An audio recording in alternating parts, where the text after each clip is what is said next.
All right, hello. CozyCon, how are you doing today? I hope you enjoyed the KG's talk. I love that setup. That studio is gorgeous. Let's go ahead and get started today. So, some of you are meeting me for the first time. This is my first panel with CozyCon. My name is Miffix. Right now I'm actually with my PNG tuber is actually at Midnight. This is the normal lovely little face that I have. But today I wanted to be in spirit of CozyCon. I wanted to be in the vaporwave. So we're actually rolling with Midnight today, one of my other characters. Yo! Hi everybody in chat. So, what we're going to be talking about today is we're going to be sharing a couple of quick tips for character design. Before I get started, I'm going to introduce my co-host, Rage. Go ahead and say a word or two about yourself. Hey, I'm Rage. I'm the other half of Miffix in this case. I'm a voice actor, a casual gamer as well, and I usually handle the technical side of most of the stuff for Miffix streams. Yeah. So speaking of which, I am a streamer as well. I'm an artist, a voice actor as well, a D&D gamer, and all that fun jazz.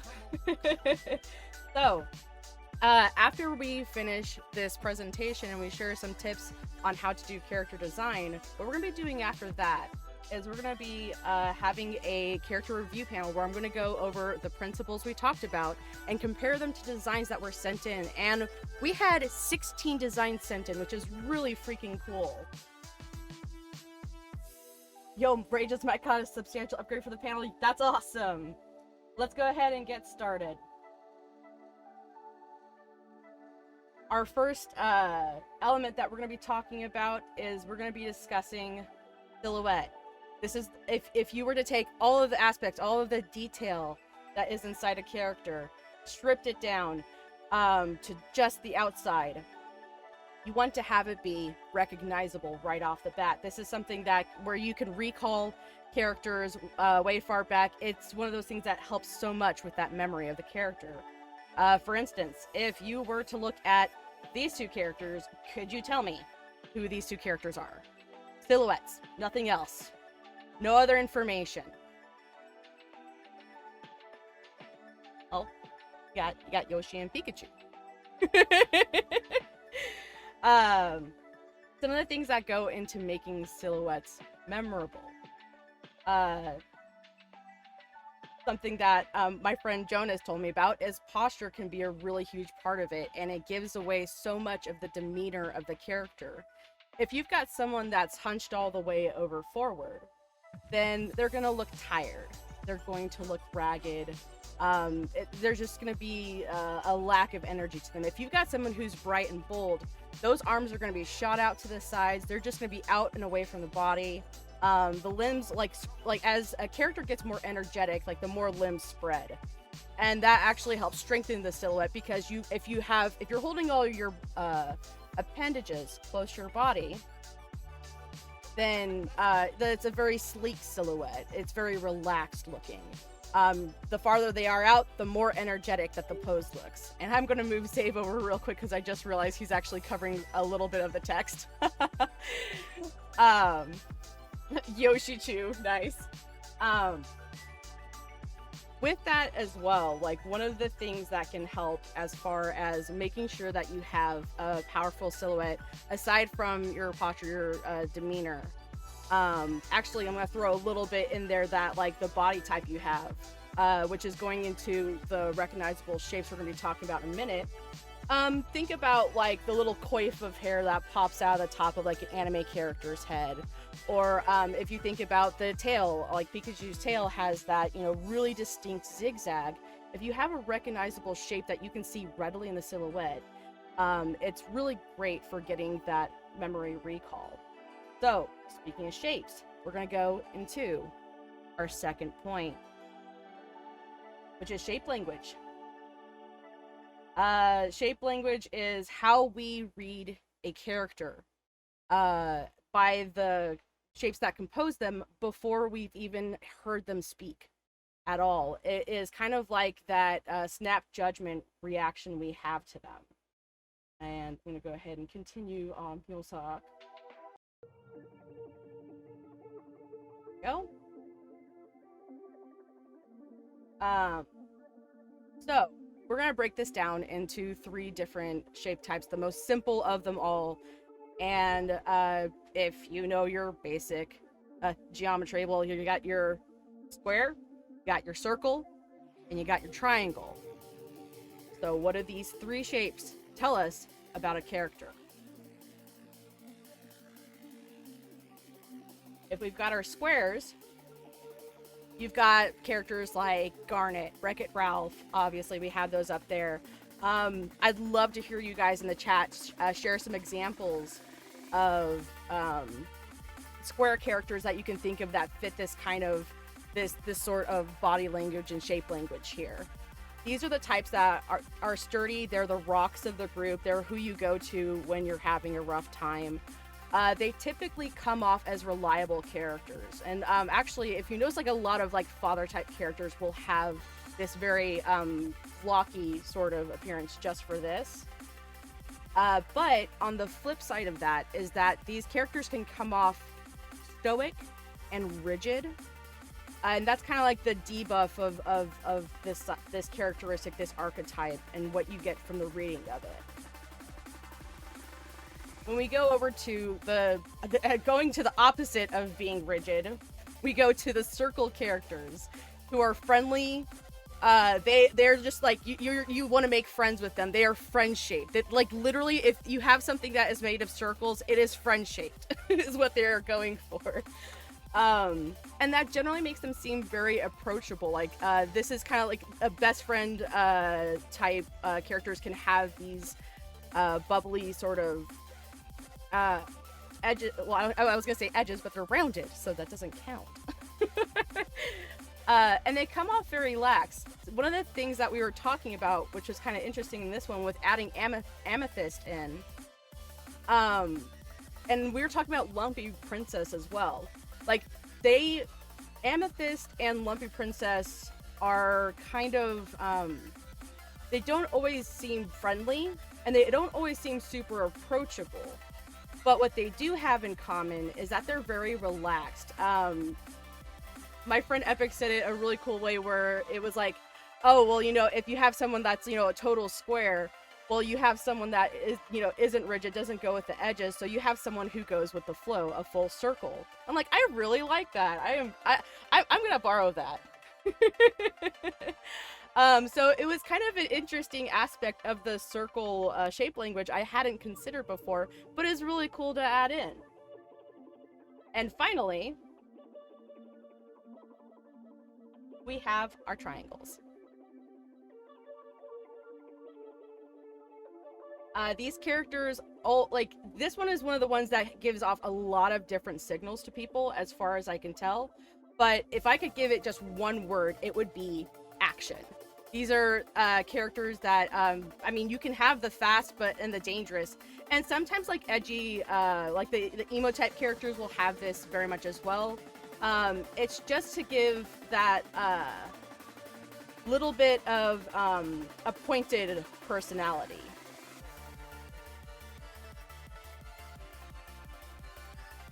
Now, also in that, like switching over from the triangle characters, we have a lot of the characters that you see out there are combination characters, like where they have one main shape that they run off of, and then let me go ahead and turn down the music just a little skosh for myself. Like, I can't hear me think. Actually, while you're taking a break in that, you've got a question in the chat as well. It says, doesn't this apply to chibi styles too, which make a character seem more friendly and approachable than usual? Yes, that is very, very true.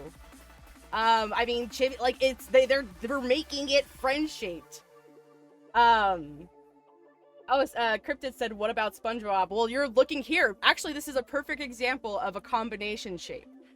Or a combination of shapes. So, like, you have him as, he's a square character, with a lot of rounded features. You notice that he's a rounded square though. Especially in like later seasons, they made him like more and more like squishy looking. um and I kind of want to say like because Finn is also kind of like SpongeBob in this regard, that they have a reliability to them. Like they're someone that you can count on, because you see that SpongeBob gets out of a lot of really weird situations that he really shouldn't get out of throughout the entire series. And I want to say that's a little bit of the square grounding. There is that this is a character that is always going to make it out, that it's always going to reliably get out of any trouble that they're having. And Finn's kind of the same way here. Like, this is a character who's very approachable, very friendly, but you can also count on Finn to get the job done.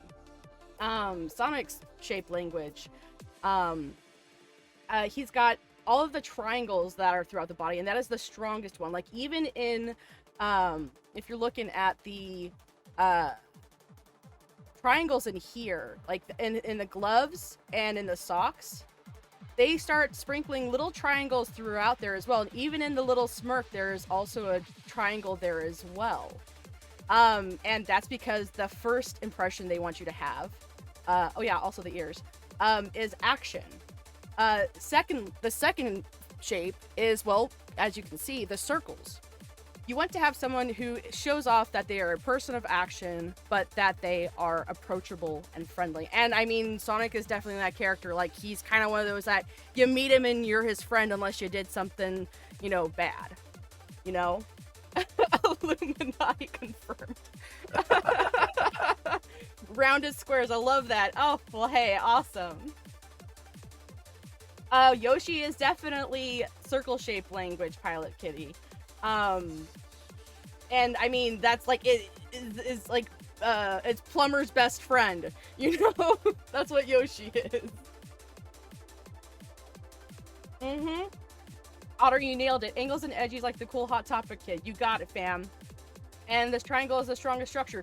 Yeah, so, it has, it has almost like the same read as far as structurally to like the rectangles, but what was gonna say, the square language always seems super duper grounded, whereas the triangle, like, I have completely lost my train of thought on this one. I apologize. This is what happens when I get mixed up. Bear with me, fam.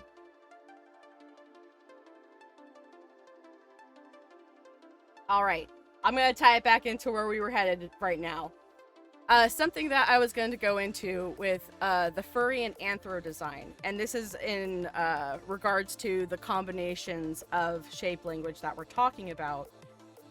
If you've noticed with a lot of furry art, like a majority of what I see out there, and this is not all artwork, but what I usually see is that there's very round characteristics, and it is part of making the furry style very friendly looking and sweet and cute.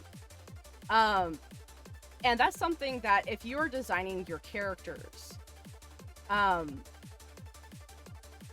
what can help with setting it apart from other characters that also have those rounded features, you can have the round features, you can still have that cute base to work with.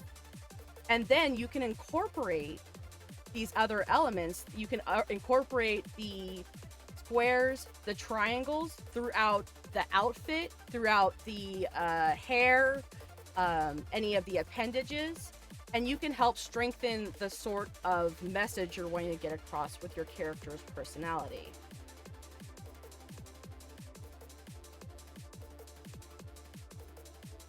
That was just kind of a little note I had aside, because there are some things that go into design specifically for the furry fandom and the characters we create there. For instance, I'm going to go ahead and share an example of where I started out with when I was creating my main character, Miffix. Uh-oh. Incoming stream issues?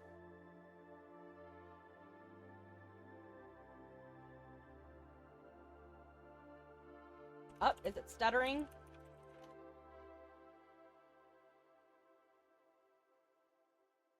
I think it's evening out.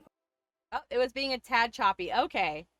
Woohoo! We're fine! Alright, we'll go ahead and keep rolling then. um... With Miffix's old design, I had a ton of triangle language throughout the whole thing, which might have been okay for this story particularly because this was a very tough arc of the story that they were going through.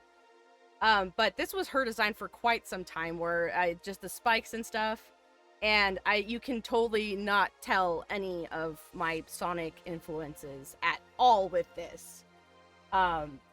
What I ended up doing in recent years, though, was that I switched up her language to have way more bubbly, way more rounded features because Miffix is a bean.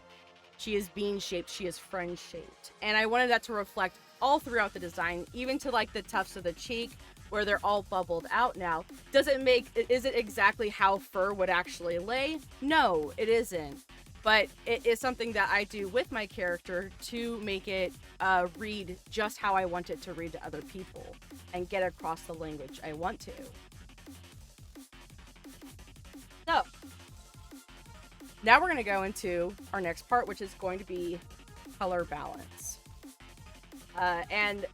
There could be an entire stream on color theory alone. I cannot cover everything that there is to talk about color, but we can talk about at least some of the elements that are going to help give you a strong design. One of the best things I've ever found for this, and I absolutely adore this principle, and this is used for interior design, this is used for artwork, is the 60-30-10 rule. And this credit to Tomo Tataro for this one example. They do like a whole bunch of these on their Twitter and I think their Tumblr page. But essentially, it's that you have one color that takes up the majority of the design. You have the 30, which is just a part of it, and then just this last little accent color to kind of punch it all the rest of the way home. And in deciding those different ones, or which colors to use for that, we're gonna go with color wheel. You're going to have your primary color, your secondary and tertiary colors. Basically, it's the fancy way of saying 1, 2, 3. If you were looking at making a character, and we're going to talk about complementary here as well, what that would look like is if you were doing complementary colors, the opposite of, blue would be over here. Oh, wait. I'm messing up over here. If you're looking at the opposite, you're looking at purple and you're looking at yellow. You're looking at reds, you're looking at blues. And that is going on the opposite end of that. That can help really with accent colors. If you're wanting to have it really, really pop. But you can also do analog colors where they are within the same spectrum. So like you could do an all warm cast or you could do an all cool cast if you want to.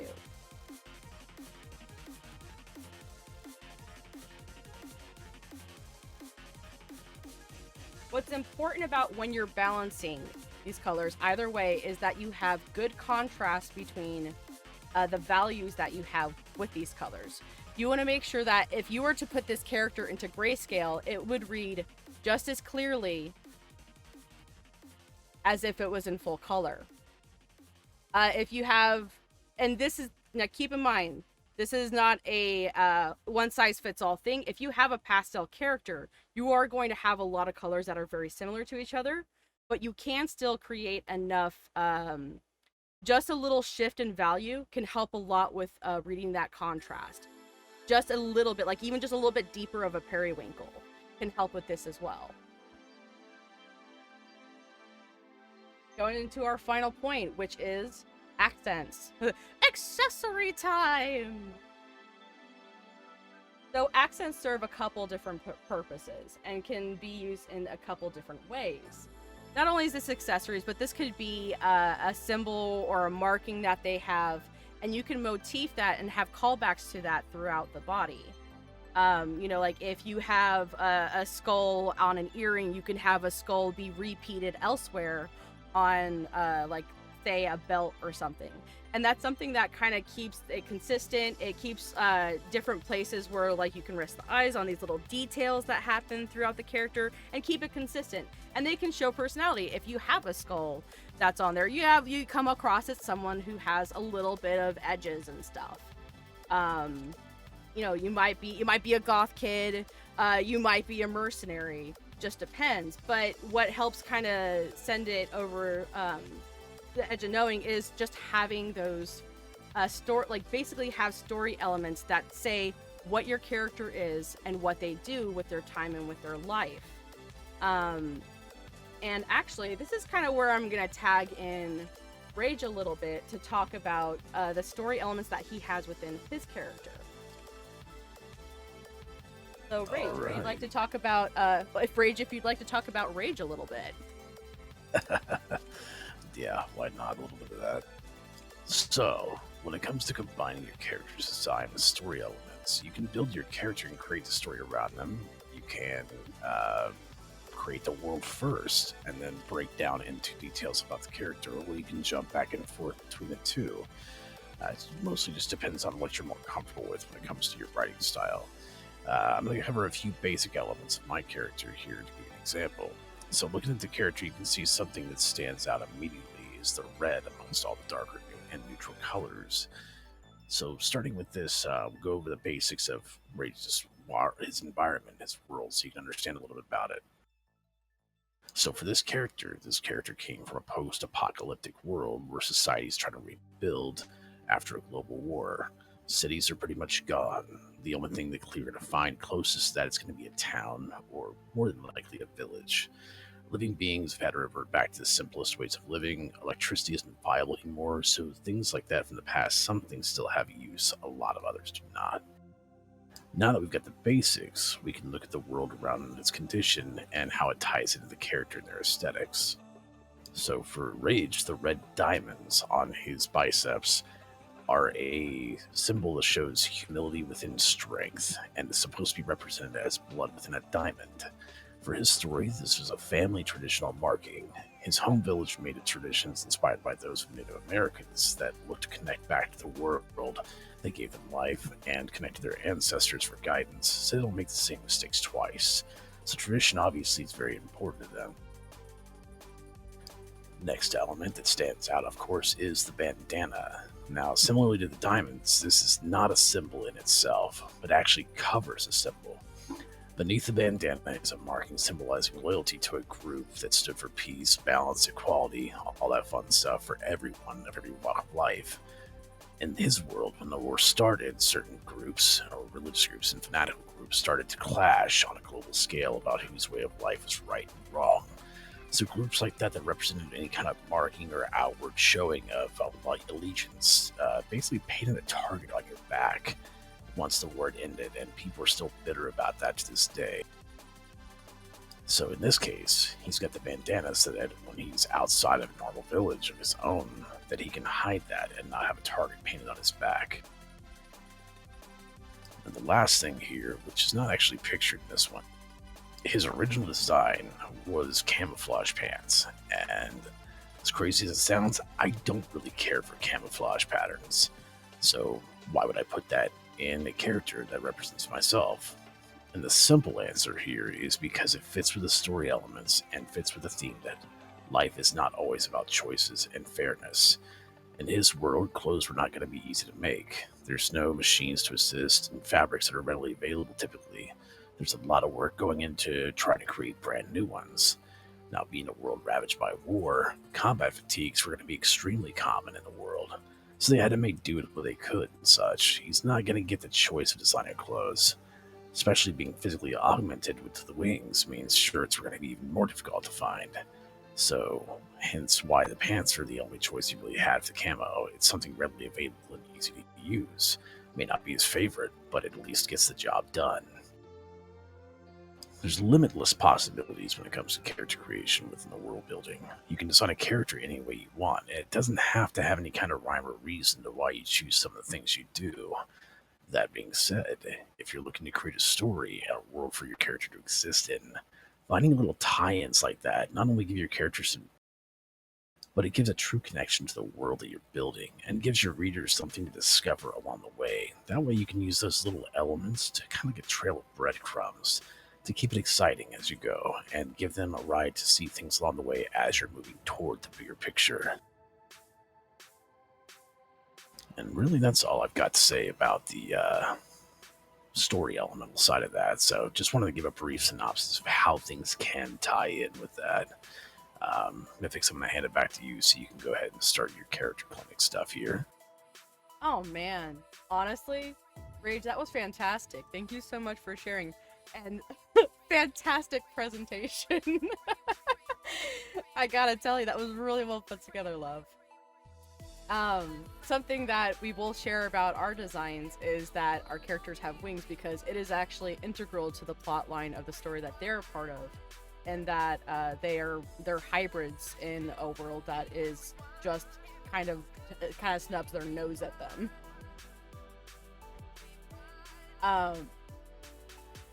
They actually got Miffix. Oh, I actually don't have one that has her necklace, but she's got a necklace as well that was given to her by Rage, and has been a part of her character design since she was created years and years and years ago, and is just a sign of being close to Rage. With the story elements and like with design in general, something that I do want to say as a disclaimer is that these are not one-size-fits-all rules. These are things that can just be a little bit of push if you're wanting to get just a little bit more recognizable mileage out of the character design that you currently have. You can have a character that has, rainbow hair and, stripes. One of the characters that I really like from a series, and I should have had a picture up for this one, but is a zebra that has rainbow hair, but because they have it really well balanced, it's not too busy. It's not too crazy busy. Sometimes being busy is exactly what you're going for with the character. You want someone that's loud, and in the times like that, that's appropriate. If you have a character that's really demure and soft and quiet, and you're wanting pastel colors for that, that can be appropriate as well. And that's where you can lean into stuff like the shape language to help give the rest of the information that you want to when it comes to the color aspects of that. And so, in review, I'm going to go ahead and start tying this portion of it up. You got silhouette, you got shape language, you got color balance, and you got accents that can all build up a character. You adjust any of these a little bit more one way or the other on your character, and you can have a huge punch up on your design. I tell you what, I can play with colors all stinking day long now. It's the bestest. I absolutely enjoy playing with palettes at this point and seeing what colors work well with each other. At the end of this part of we're gonna end this portion with I want you to create with confidence. I want to see what characters you make, what worlds that you are putting them in. I want to see the story on your character and have that be bold and ready to take on everything. And thank you so much, guys, for putting up with I won't say a little bit, a good deal of nervousness from me. I don't run panels super duper often. I'm still fairly new to it, so doing this was really fun to put together for you guys, and I hope that some of it has helped you out. At this point, what we're going to be doing is we're going to be switching back over to a feedback scene where we're going to go over the submissions. This is going to be the character clinic portion. And I wasn't able to finish my Nurse Miffix design for this. My goodness. Also, this is a good chance to ask any questions that you want to. If you heard something earlier and aren't quite sure about it, this is the perfect time to ask about it. Oh, thank you so much, Cryptid. Loved it. Thank you for this. I always love learning about character design. You did amazing. Yo, thank you so much. Bless you. All right, I'm gonna go ahead and get my pencil out. I'm gonna start. I'll give an introduction of the character, and we'll go over some of the principles that we talked about, and start comparing some of what. Yeah, you see the crazy rate. Oh, you're gonna see all of these. We're missing Nurse Miffix. I know. All right, we'll do a little pumpkin Miffix, okay? We'll just do little pumpkin Miffix. That'll have to do, okay? I'm glad you think it was an awesome presentation, and I'm gonna hand the chat over to Rage to keep an eye out. If you're able to look out for me, I appreciate it, hon. You got it. Yeah, feel free to load in questions, anything you want to say, or have us take a look at. We'll happily do as best we can. So, yeah, feel free to load the chat with questions. Let's see what you got. Yeah. So, first off, our first submission was Void, which is really funny because I actually drew this one last year. Void, I did this one off of text description. And let's go ahead, and what I'm going to do is we're going to first off... Oh, do I actually have him on his own layer already? No. That would have been really cool, huh?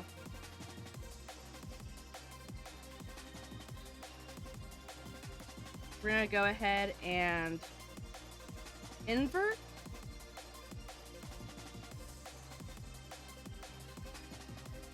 This area here.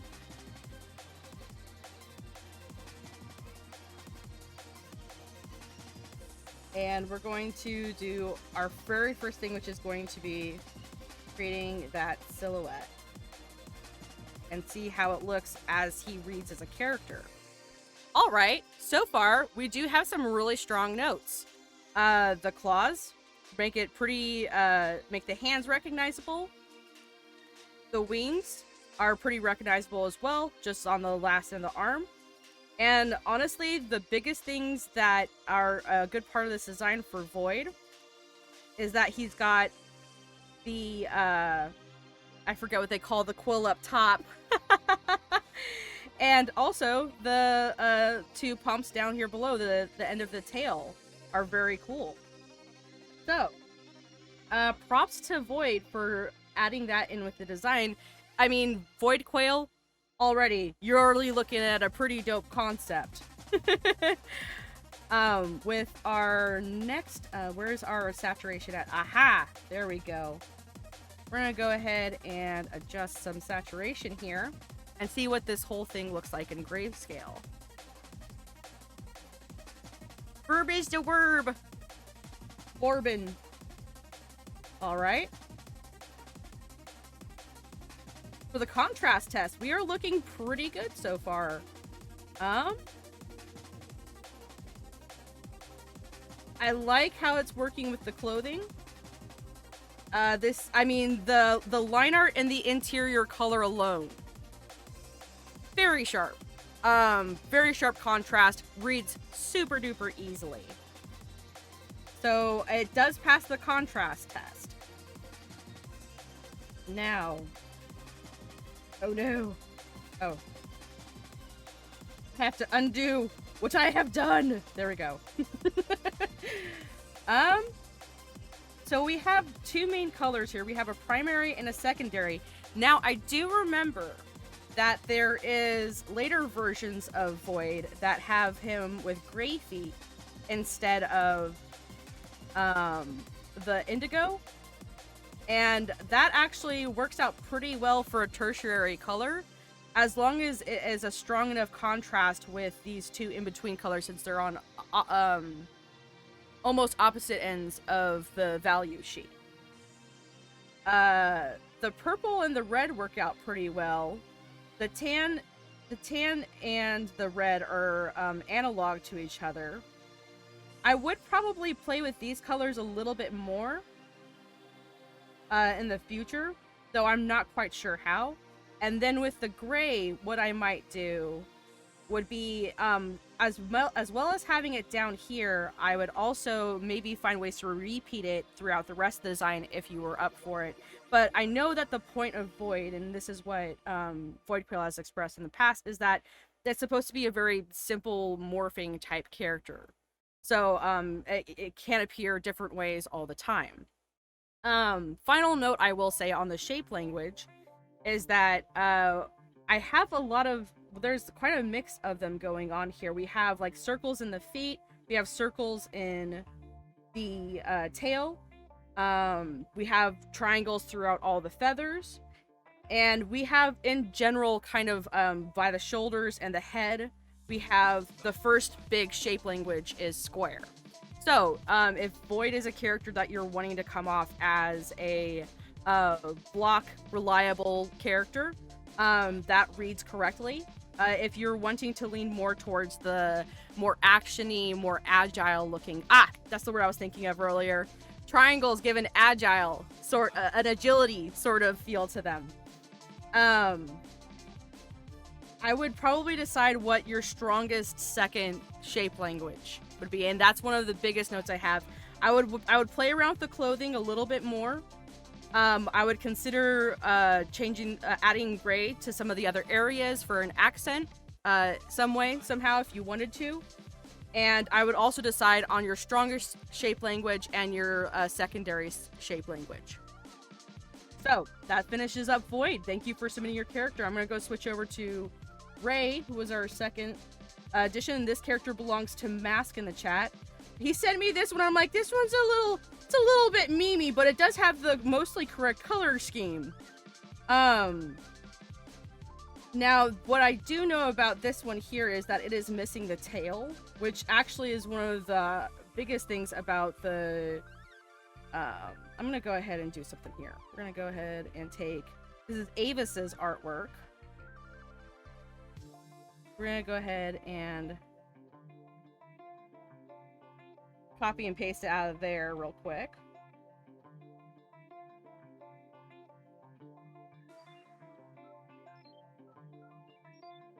And with this, we have a little bit more room to draw the tail, which is, this character is a red panda. And I gave him an enormously fluffy red tail when I draw this character. And the two strongest elements that I get are, or for the silhouette, actually, let me go ahead and create this silhouette right now.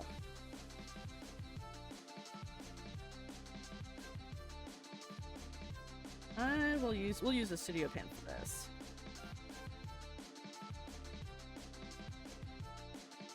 Rage, while I'm getting the silhouette ready, are there any comments in the chat that you'd like to shout out? Let's see, we've got Burb, Floof, Burb, Borb, Triangle Burb. This delights me. Yeah, there's a lot of Burb. I love it. That's delightful. It makes me happy. And let's see, someone says Floofy Tails are the best. Floofy tails are very fun. Someone in the floof camp. Yeah. Let's go ahead. That's their secret. They're always floofy. They're always floofy. Oh, that's because I missed a spot. This is what happens. There we go. We're gonna invert. All right. So looking here, all right, the hat actually kind of melds into the rest of this design here, which I hadn't quite noticed before. The flat spot of the cap and the ears are a little pump that works out really well. In Avis's rendition with the book, it's also another square spot for the eyes to rest on. The main shape language I get with Ray is square with circular aspects. So you're looking at someone that is a little bit more grounded, but also has an easygoing aspect with the circular features. While you're doing that, you have a question. What's that? Just like Void says, hey, do you offer character consultations? Like, can I throw money at you to fix my character? I've never done it before, but I sure can. That would be really fun. I would love to try that out. And go over and like basically do redesigns. That's so fun. You should have submitted a character. That's okay. Let's see. No, he's not bald. He's not bald. The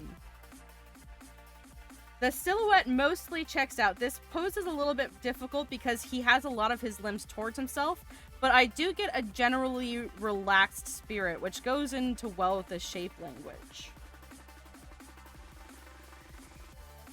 Let's go ahead and test out and see how the... Actually, I'm going to use the other picture for the contrast, because this is closer to the colors that he has now. The other one was the red and the gray. Whereas this one has, I would say, more contrast. We're gonna go ahead and... there it is. I actually think that he passes the test. Pretty good contrast, I think. Overall, the color balancing, it works out well.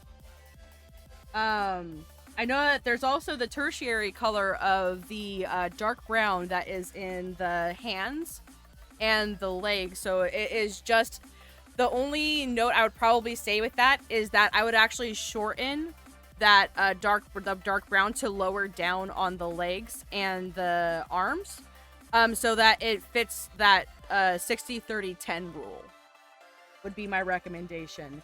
And then also would decide on what is your character or the shape language that you want to stick with. Whether you're wanting to stick with squares or you're wanting to lean more into the circle aspect, because I know that's changed a lot between each. But if you have one consistent shape language that you want to keep for Ray, for the most part, it'll help with how he reads, and also maybe a little bit like, there might be one other way that we could possibly punch up the silhouette, would be the only feedback I would have on Ray. So clipping right along. I'm probably not gonna get to all of these. I'm already seeing the time right now. But we'll go as fast as we can, folks. Is there time to share any reference pics to you, Miffix, while the clinic stream's still going? I will have to say probably not, because I'm going to be capped out with what I have right here. But you can always save it for next time, or you can send it into me in DMs to look at. So, we've got this character from Azure Currents, who's in the chat. What is the name of your baddie character? Because I actually didn't catch that part. I'm gonna go ahead and start clearing out some of these elements while you let me know their name. I'm gonna take a look at this silhouette for the very first part of this. Oh, didn't want to do that. Let's try that again. Oh gosh, that is a strong silhouette. This is nicely done. Something that I will say about this piece of art when Azura sent it in was just that you could tell me that this is on a Cartoon Network teen show or like an Adult Swim cartoon, and I wouldn't question it. Like, this is a very sharp design. The silhouette reads very, very well. The shape language is you know what? It actually, yeah, no, you are going for mostly rounds and triangles. It seems very even between the two of them for the most part from what I can see. So I get the impression that this character is, you know, approachable, like is supposed to give off some soft vibes, but for the most part, because the triangles are seeming to take a good punch more of the design, gives a dangerous, and the scar here with that little story element there, that accent, totally leans into that. But you have the contrast to that story element with the hearts that are over here. So you get the impression that this character's tough, but also has a bit of a soft spot as well, and has a bit of softness to them. So now that we got that, I'm gonna take a look at the colors that you used. You're looking at yellows and blues, so you're on opposite ends of the color wheel from each other. I think that's really punchy as far as palette to go with. I really like this tertiary color with the pink. I think it's a really nice addition. But I'm gonna throw it through the contrast test and see how it holds up with that. Let's go ahead and take a look at that one.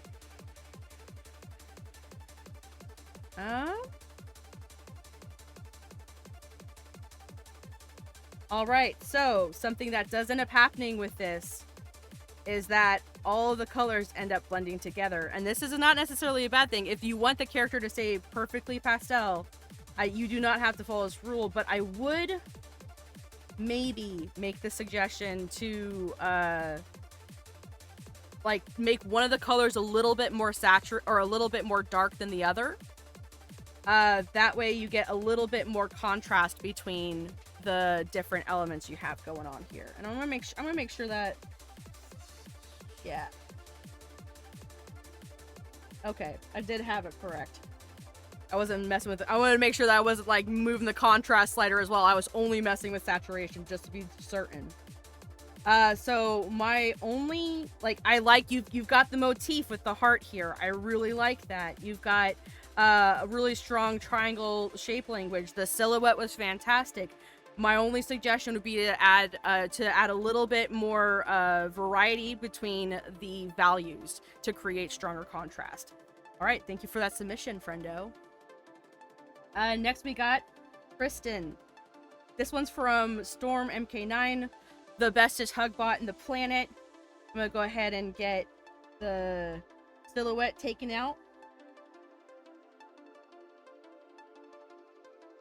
Oh wait. I did not mean to do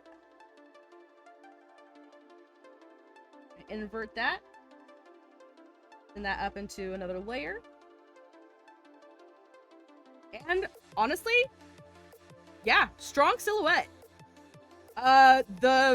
This character is instantly readable to me through the tail structure alone. I absolutely love that spliced tail. Passes the silhouette test, flying colors. The colors you picked, I like a lot. We got a lot of white here. Let me take a look at this. You didn't pick a just top of the spectrum white. You went actually a little bit, just a little tiny Scotia color, which I will say is a bit of a note. If you have like a character that is like mostly super dark tones or like just platinum the whites, like actually try to add just a little tiny bit of color if you're going off of just a little bit off of the gray and black if you can. It helps give a tone, and also for artists that you're working with, it gives them some ideas for which direction you want to shade it with, whether they want a cooler lighting for your character or they want a warmer lighting. And it might depend on the situation, but just like if you were to have our skin, like if you look at a cat and you were to move their fur to the side and you saw the like skin underneath, like cats will have like different color skins. Like some cats have like kind of more like gray skin, where others like have a very it's a lot warmer. And so that undertone is going to affect the fur on top as well, especially when you start adding lighting to that. Yeah, this character Tristan MK2 is a very cool character. So anyways, moving on from that, the contrast is pretty strong. Let's see how it holds up with the test real quick though.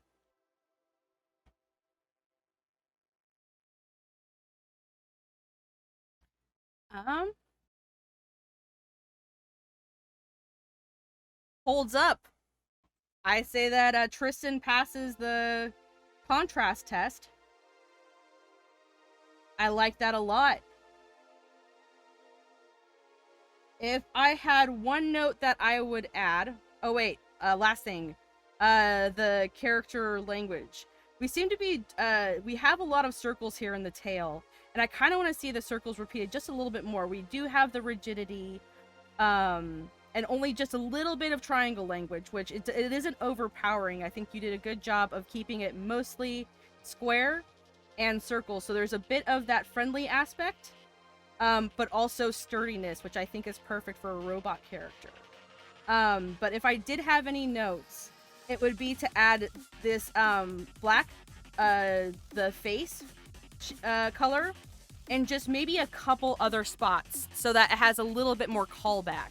And also, one thing that I will say that I like, speaking of like callbacks in the design and motifs, is I do like that you continued the runes in other parts of the legs and the feet.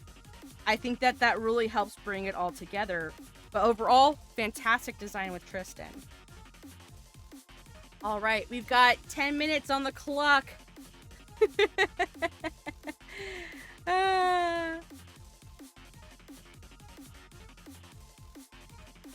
When it gets about the 5-minute mark, we're gonna start wrapping up. But we'll keep going for right now. What a gauntlet! What a gauntlet! We're gonna go with Petals from Trust. And this one actually might be a little bit more difficult to do for this purpose. Trust. Tell you what, I might actually touch base with you on this one later, because that one's actually a little bit harder to do silhouette-wise in the time that we've got left. Let's see. There we go. Let's go ahead and do Rubia next.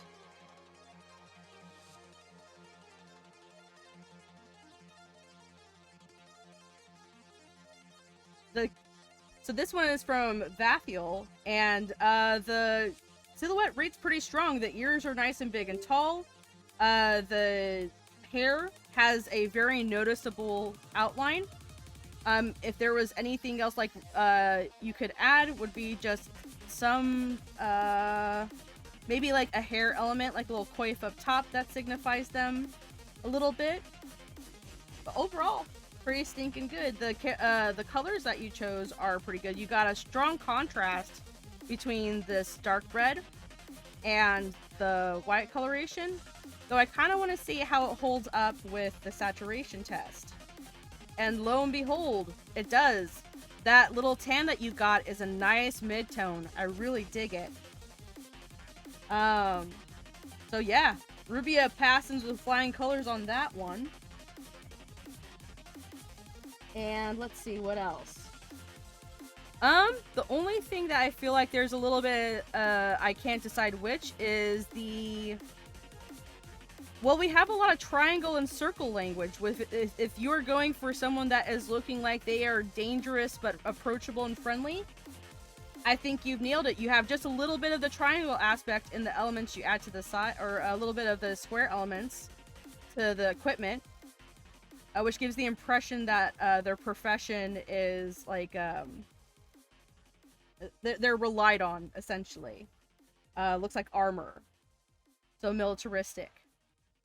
But yeah, I think that if I were to give any more pointers, it would just be if your character is reading the way you want to with the shape language, then fantastic. But if it isn't, if dangerous and approachable or friendly is the vibe you're looking for, you could switch up those elements.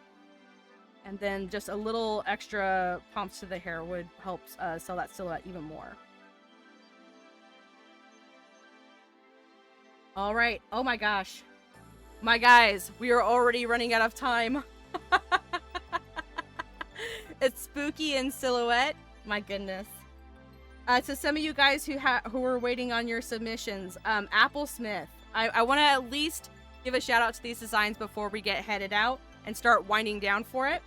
And I'll touch base with you guys after this as well. Chris Sketch, thank you for submitting your Alolan Vulpix. I love this circular design. Petals from Trust is I love this gorgeous design. The little antlers, mwah.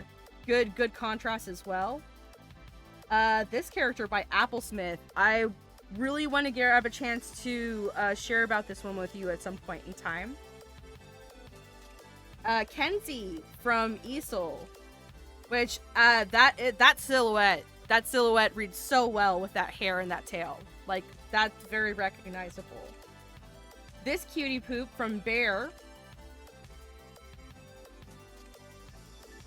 Dusk from Draconic Dusk, which this is a great example of how you can balance rainbow elements into a character design without having it end up being too busy by the end of it. Just a little punch of it. Ken from Shockin', which I actually had some notes about the shape language for this one. Scaly Bloke, who shared their dragon. Look at this cutie. Look at this absolute cutie. I love the hair. The hair actually helps set it apart from other dragons, in my opinion. Another submission from Azure of their Shinx. The hair does help, I think, the hoodie as well, set it apart from the other Pokemon. We had Gib, who's the fluffiest boy ever. Absolutely love the floof. And lastly, we had one more from Kay Vathiel of Vath herself. Definitely got the danger vibes here, the action with the serrated edges. So I think that triangle language is pretty strong. But all right, we're gonna go ahead and start wrapping up here. Thank you guys so much for your submissions. Oh, sorry. I can't help it. I gotta be silly for just a moment. Don't look like that, Rhodes. That's not real nice. I am looking at you like that. I hate that thing so much.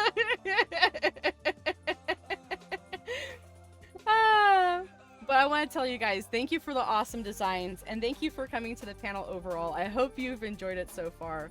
I have a couple of following notes. Let me show you some of the PNG tubers. These are I make these for all the streams that I do with Rage. Rage, if you want to share a couple of yours. This is Cherry. She announces the marbles. This is Avron, my D&D character. Pickle Miff, because reasons. I'm the Mistake. I'm Zuffer. But before we head out, just wanted to say that thank you. Thank you to my co-host, Rage. You can find him at Enraged Hybrid. You already saw my socials the whole time. I had them playing as we were doing the panel. If you want to check me out at Miffix_R or Miffix on Twitter. But you can find Rage at Enraged Hybrid. And, Rage, you want to share your news? Yeah, I just actually hit an affiliate today. So anybody who wants to follow will start rolling out things like sub offers, redeems, all that fun stuff. And we'll continue streaming this weekend as well. Enjoy the rest of CozyCon. Thank you for coming and listening to me go on about story elements for characters. I appreciate the opportunity to talk to you today. Other than that, it's been a blast, and we look forward to seeing you later on in the VR worlds.